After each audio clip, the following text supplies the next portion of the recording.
down, man. Suitcase this, my cell phone and my charger don't walk with a limp. You get it knocked off or missing, you gon' get it. Next time I see you ass, you gon' leave airlifted. What's up, y'all? Welcome back to another episode of KFROG TV, man. Y'all go ahead, hit that like and subscribe button, and hit the notification bell so you can see it first. Alright, I told y'all yesterday I was gonna drop a video today, so I'm gonna go ahead and drop it. I had a couple people in my comment section, you know, and in my DM, you know, asking, you know, for a video on things you do, you know, to keep yourself sane while you were locked up in prison, you know, or jail, or, you know, whatever it may be. Me, I'm gonna speak on, you know, ways that you can stay sane on the compound or confinement. Both ways I'm gonna break it down for you. All right, so just sit back and check it out. Now, the way you stay sane in prison while on the compound is you just, you know, keep yourself occupied. You know, a lot of people have more than one way to keep yourself occupied. You know, people sit in the day room and watch TV all day when the TV's on. You know, people like to, you know, play cards, whether you're playing casino, tonk, you know, bloody hearts, spades, you know, palace, whatever it is, you know, all the different games, you know, get you a chessboard, a checkerboard or whatever, you know, and play some checkers and shit like that. Now, the whole point of staying sane is, you know, the saying, do the time, don't let the time do you. So the more you are occupied, the more your mind don't have time to actually sit back and think like, damn, I'm in prison. So you could be locked up, you know, physically, but don't be locked up mentally. See what I'm saying? Because your time is going to move the same. You know, a lot of people be like, oh, man, my time flew here. It dragged over here. All it is the more you think about your time, the slower it's going to go. You know, so the more you're occupied, the less you're going to think about your time. You know, now, it does break a lot of people. Like, you got some people that can do 20 years, you know, and they still be, you know, they still be, you know, sane. They're not insane. They're not, you know, their mind didn't get, you know, messed up that bad because they were stronger in the mind, you know. But then you got some people that can't even do a couple months without it breaking them, you know. So on the compound, you know, you just do whatever it is that is your path of keeping your mind off the time. You know, like they got sports season in prison, of course, you know, like when football season starts, basketball season, not just on TV, not just the NFL and NBA and stuff like that, but in prison alone. You know, on the rec yard, every place I've been to, you know, they have actual football. You know, they put a list up if you want to sign up for football, you want to sign up for ping pong, you want to sign up for cornhole, you want to sign up for basketball, soccer, you know, whatever it is. You do things like that and it'll just feel like you're in a school. You're in a college campus with a fence around it. You just are staying there. You're stuck there. There's nothing you can do about it, you know? So, you know, and I've seen some of the best Super Bowls in prison. Like when it comes to, you know, it's flag football, stuff like that. But then I've also seen a lot of situations occur due to being locked up and going through it, you know, because the refs that actually referee the game are inmates also. They are rec orderlies. They're people that work on the rec yard and they literally blow a whistle and all this stuff like that. So some inmates will feel like, oh, you're just siding with that team because them your homeboys or whatnot. So a lot of things do occur, but so much stuff goes on in prison alone that you shouldn't have time to be thinking about it. You know, like, that's why a lot of people rather go to prison than sit in the county jail. Over 90% people who've been to prison already, if they go to county again in the future, instead of doing 8 months in the county jail, they rather do 10 months in prison. You see what I'm saying? Instead of doing a 364, a lot of them rather get a year and a day. Because down here in Florida, anything under a year and a day is county time. You know what I'm saying? If you catch a year and a day or over, then, you know, you'll go to prison. They rather do 2 extra months because out of the 85% out of 364 in the county down here, you do 8 months and 2 weeks. Out of a year and a day in prison, you do 10 months. You see what I'm saying? So, but there's just so much more things to do in prison, so much more freedom. You get to walk around the compound. It's like a college with a gate around it. So there's so many different things you can do. A lot of people, you know, they're going to give you a job. You know, you're going to get a job there, whether it's working as an orderly, whether it's outside the gate if your custody's low, whether it's working in the kitchen, you know, inside grounds, cutting grass, whatever it could be. Everything is ran by inmates, all the way from anything except for the officer's job. You know, they even have orderlies, captain's orderly, you know, people that work in medical. And I'm going to get into that very soon in the same video. So there's so much different things you can do to stay sane. You know, like the best thing to do, you know, is to go ahead and get you some trades while you're in there, because it's free.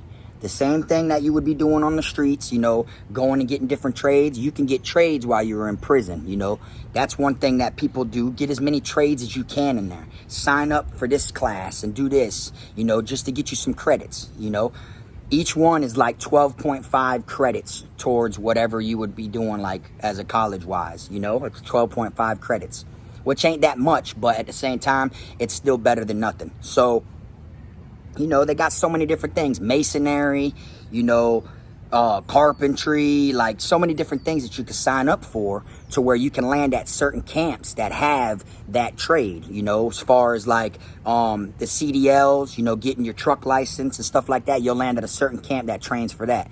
Now, me personally, I didn't come home with a bunch of trades, you know, I didn't do nothing like that. But I did actually graduate and get one. You see what I'm saying? I did get one, and here's my graduation picture. I was actually a confinement inmate. Let's see if y'all can see me back there, though. Y'all see my head right there? I was actually a confinement inmate, all right? And right here, this right here is environmental services.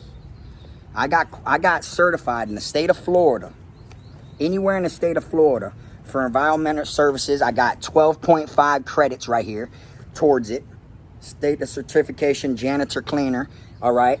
And here's my patch right here. I passed all the OSHA tests and everything. Now, here's the envelope I mailed it home from prison. But I'm going to tell y'all a little bit about this. Now, I was in this class, and it was probably like a 14-week class. I was in there going there. Environmental services. I learned how to buff, you know, polish, strip, and all that, floors and all that. And what we had to do in there is we had to we had a certain amount of square footage each month that we had to, you know, like strip and clean. So they literally made us redo the same school buildings. They literally made us go to different dorms and clean dorms and stuff like that. And being at a violent camp like Charlotte, you know, I would literally slide over there with my work squad and with these buffing machines, with banger on hip, just in case I get into an altercation. I was literally sliding with banger on me while in school. But it keeps you out of trouble a lot, keeps your mind off the time, you know, the tests and stuff you have to do. I actually took my GED and got my GED while I was in there also. But this right here, I'll never forget when I got my certificate. I was in confinement. Now, the teacher, which is Mr. Brown, which is right here, that's him right there.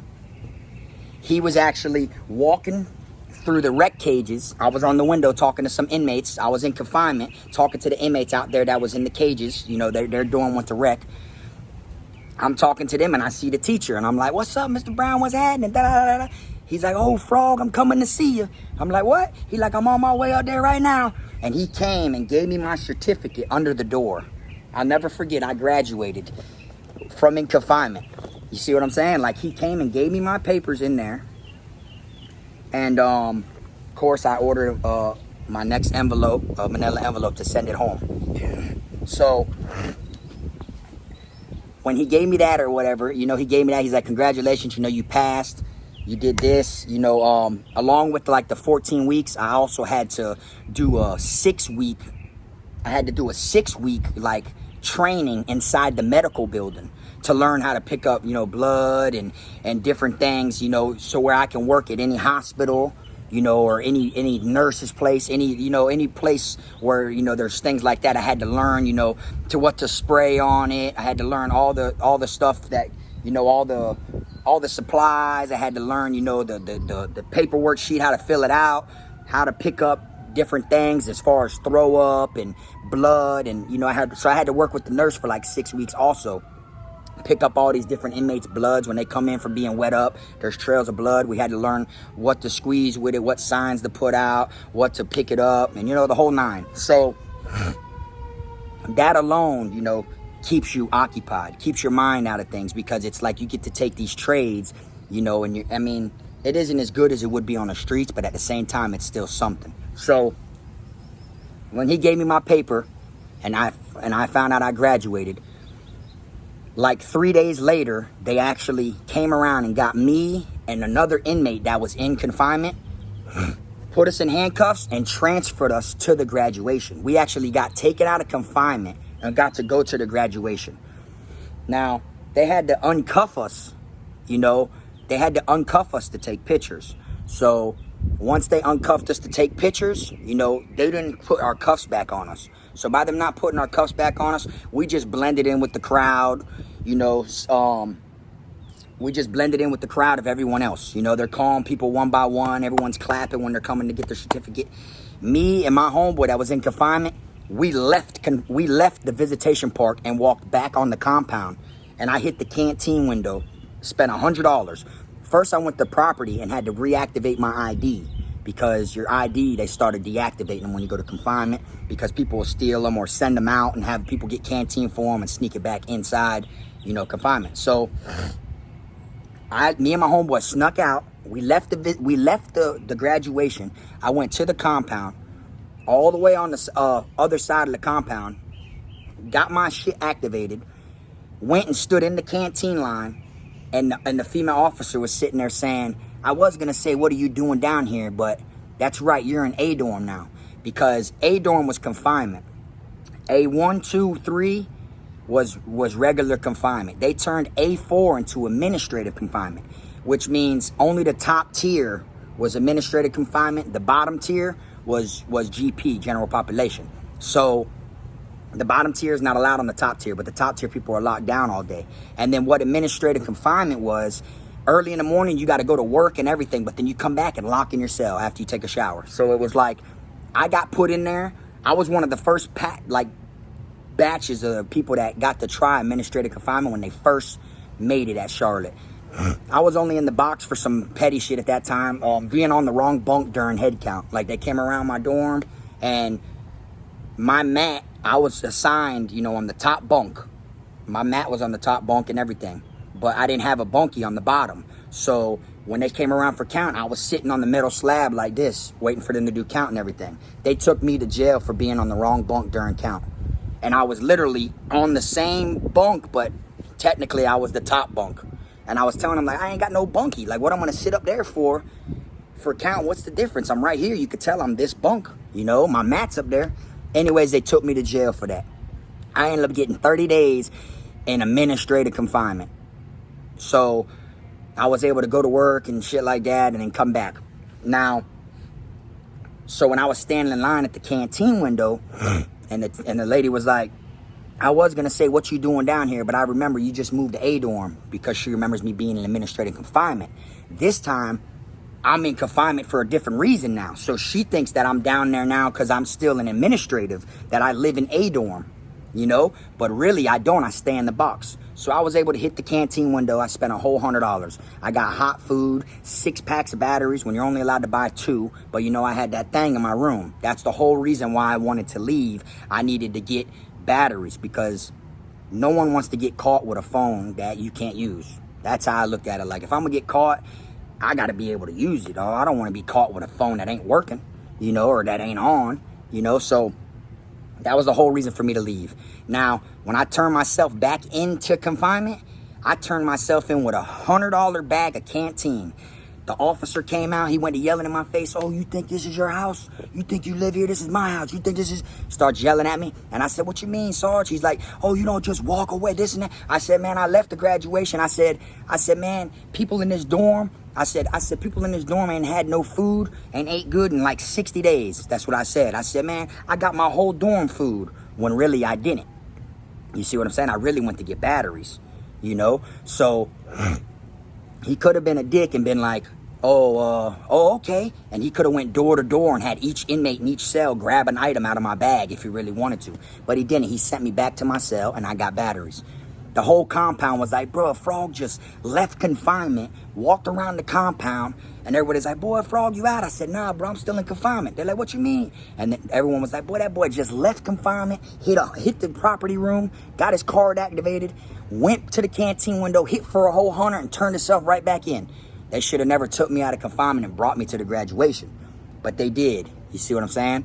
So I sent this home, I did it just to make my family proud. And the reason it looks like this is my mom actually hangs it up on the window. So not the window, but the wall. So it's all stapled together and everything.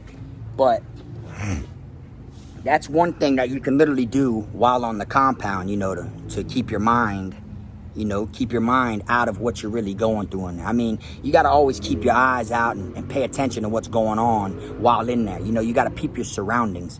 But at the same time, you can also, get things that better yourself. There's so many things to do. A lot of people, turn to working out. You could work out too, you know what I'm saying? People do it inside the dorm, outside the dorm, anytime you go to rec. There's a lot of things you can do to stay sane. Even if you're in a 2-man cell. See, at the time I was in an open bay, but I was only in the open bay at that time because I was signed up for education. That was the education dorm. You see what I'm saying? I got out of the box and got put in E-dorm, which was a 2-man cell. But since I was still in education, once classification got wind of it, they told me to pack it up. So I packed it up and I went from E-dorm back to D-dorm and was in, open bay because I was education. They try to keep all the people that work outside the gate in one dorm, all the people that work education in another dorm, they try to keep it to where they understand the movements when people are moving from dorm to dorm early in the morning because people were getting wet up left and right. So they try to break it down to where we know, okay, this is education movement, this is DOT movement, which is Department of Transportation, who works outside the gate. So they separate it, So that's one thing you could definitely do, while on the compound. And then not only that, when you are in confinement, you can get the tests, you can get your papers sent back there, your teacher can send schoolwork back there. You could continue to do your stuff while in confinement. Like my teacher personally, he would come back there, they forget about you and everything. It's not like they come back there all the time. They definitely forget about you. But he would come back there once every 2-3 months, but he would give a packet of work, and it'd be little simple things, crossword puzzles, word searches, things like that. Now, some camps don't allow you to have stuff like that, but Charlotte was lenient when it came to all that. So I had a book of 1,000 of them. I'd always get them sent in the mail to me, and then when it gets sent to the mail, it gets sent to the property room. And then you got to literally go to property and sign out your books and word searches or whatever it is you may have. So I had those while on the compound. Now, if you go to confinement, they could take it or they could just give you your property. Like at Calhoun, they took all your property. So you weren't getting no books back there or nothing. Now, at Charlotte, though, since you got to go to property and pick it up, you would just when you see the property sergeant, especially if you have face and they fought with you and they know who your homeboys is, when they come through to talk to people inside confinement, you let them know, hey, I'm gonna be sending such and such over there to grab such and such. And then if they fought with you, they'll let them come out there and sign off on it for you as you. And then they sneak it back there and send it back there to you. So I had crossword books when I was in the box, everything. And another thing too that will get your mind, because you're doing nothing but time. So what else I did when I was in there a lot was I read, okay? And right here I have 3 books that I actually, read in there. I had way more than 3 books. I had, at one point, I had a insect encyclopedia. And it was the size of a big box of cereal. It was this big, that thick. And I used to read up on spiders and different shit, beetles and centipedes, different things. I was into stuff like that. And I actually got the first and second course of herpetology books sent in. They were $50 a piece to where I can read up for herpetology, which was to study amphibians and reptiles. So I know a lot when it comes to things like that, because that's what I was always into, was different, reptiles and amphibians, stuff like that. So At one point when I was at Calhoun, I got all the Teenage Mutant Ninja Turtle comic books from back in the day. I got all them sent in. All of them were sent in, and I left them to some white boy. I helped him start like his own library where he can rent books out to people to make money off of it. You know, I like some white boy that didn't get no money. He caught 15 years. You know, he wasn't really living like that. You know, so I made it to where his locker was filled with books. I would get books sent in, and you know, I'd run through them real quick, give them to him, and I literally had like the book from like number 1 to like 27 of all the Ninja Turtle books and stuff like that. Everyone in the dorm wanted to see him, you know, cartoons and stuff like that. They love stuff like that. So I read up on a lot of different things when I was in there. I used to read up on a bunch of different, like, there's this one book, it's called Florida Ghost Stories, and it's got like a bunch of different chapters that are all different ghost stories from the state of Florida where I'm from. I read that book. You know, the first book I ever read in prison was a book called The Red Corvette. That's the first book I ever read when I was in prison. Another one is called Two Little Girls in Blue. It's about these little girls and this like someone abducts one and they're twins and everything. That's a real good book. But these right here, like, you know, when I was getting transferred, you never know what camp's gonna take what from you. So I always would bless people like with good books and everything. I read the 33 Strategies of War, all them books, the 48 Laws of Power, Art of Seduction. This is one good book right here, Monster, you know, the autobiography of a LA gang member. This is a real good one right here. You know, I read that book, so I had to get it when I came home. Of course, The Art of War. For anyone that don't know, this is narrated by someone else, because the real Art of War was written in Chinese. It was written like out of a bamboo book, the real original Art of War. So this one's narrated by someone else, but it's written in English to where you can, you feel me? And then of course, everyone knows I had to get the 48 Laws of Power again, you know? And then these books are just simple things that I did to clear my mind to stay sane while I was in there. Because the more your mind is off the time, you know, the easier it's gonna be for you to knock it out. You know what I'm saying? And I know 5 years ain't all that, you know, but at the same time, it isn't like just a little. 5 years is still a long time too, you know what I'm saying? If you have a kid and you go to prison when they're 5, you get out, they're 10, you know, so it is a little portion or whatnot.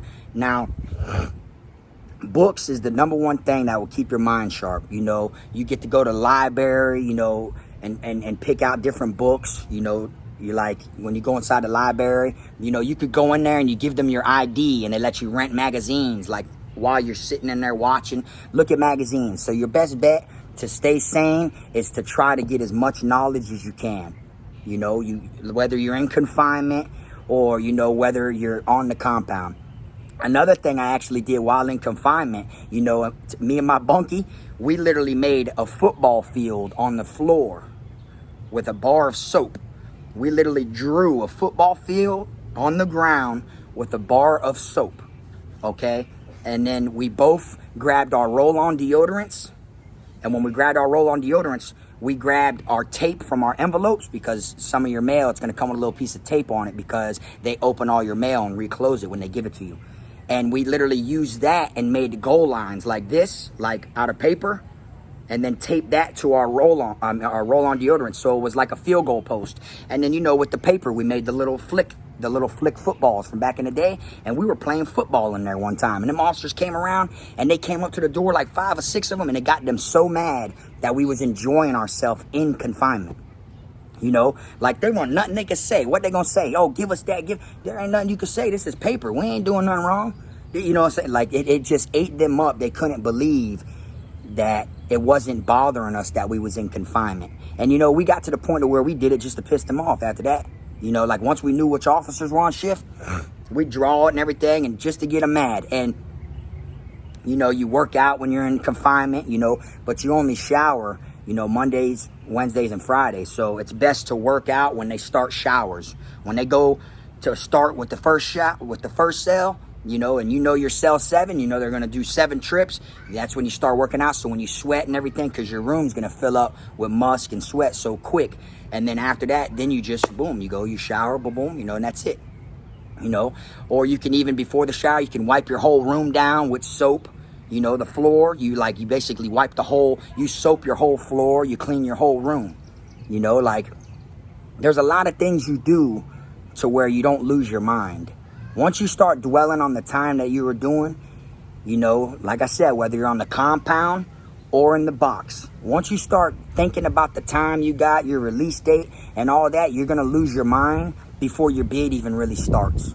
Okay, like T.I. says in a song, you know, where he's like, in that song, You Ain't Missing Nothing, Holmes. He says, you only do 2 days in the joint. The day you get locked up and the day you go home. Which is true, because no matter how long you've been in there, even a life sentence, no matter how long you've been in there, you will always remember the day you got arrested. And no matter how long you've been in there, you will always remember the day you got out.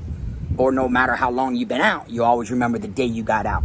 Okay, I'm going to be dropping a video for y'all on the day I got out. I got some videos of what it is I did the day I first came home. I'm going to be doing a video on that. My first day out of prison. So y'all stay tuned for that one. Now, like I said, you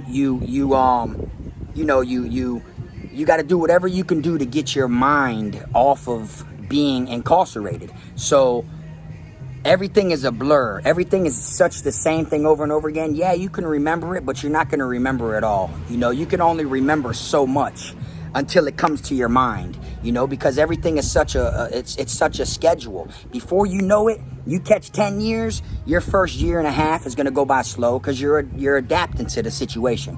But after that, next thing you know, it's going to be boom, you've been in there 7 years. You're going to be like, boy, that shit flew, you know. And then of course your last year is going to drag. To me, the first year and last year drags because that's when you're thinking. The first year, you're thinking about how much you have to do. The last year, you're thinking about, oh my God, I'm going home. And your mind is going to change 101 times. No matter what you plan to do when you come home, you will change your mind constantly over and over again. You will never stick to what it is. I done wrote down what I'm going to do 100 times. I done wrote down foods I want to eat when I come home and didn't even go to that. It all changed the day before I was going home. I did something totally different. You know, so basically just put your mind in its own box, and no matter what they do, where they lock you up at, just remember, they can take you and put you somewhere physically, but they can't take you mentally. And that's how you stay sane. But anyways, man, y'all go ahead, hit that like, subscribe button. I appreciate y'all tuning in and listening. And like I said, y'all be on the lookout for that video. I'm going to drop my first day out of prison. I appreciate y'all watching. You already know this frog.